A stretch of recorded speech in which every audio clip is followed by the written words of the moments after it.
All right, we're going to give you a quick lesson on how to put a fluid bag together for home use, like if we're giving subcutaneous fluids or other things. Here's what we got here. We got our needles it's going to come with, as well as a bag of fluids and an IV line. These should all be packaged. We've already opened them. So, Kelsey, if you want to go ahead and pick up our bag of fluids and show us, we've got a couple of little. Sometimes these look a little different, but there's always going to be something you're going to pull out to open it.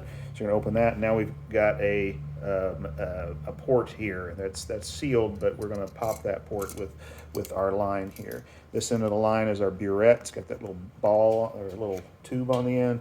It's nice and sharp, and we're going to shove that in there all the way in. And you want to be sure that you don't accidentally, once you take that cap off that was on it, that you don't accidentally touch anything with it, because that needs to stay sterile. This whole line's supposed to be sterile.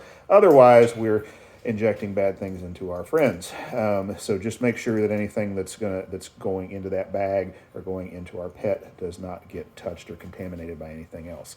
So then we've got our line here. This little device here is a roller that helps us pinch that down. Now that's closed. You can see that rolls down and closes that off, so that's what stops it from going. There's also a little clip pinch there that you can just do to quick use if you just pull this up here, and now that'll pinch as well. So that's another way to shut the line off. But when we start this, it's going to have a bunch of air in it, so the first thing we have to do is prime it, get all the air out.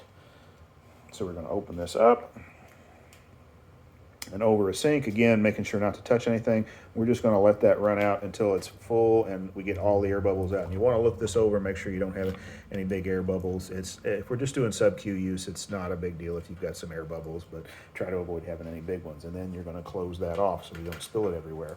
Put your needle on,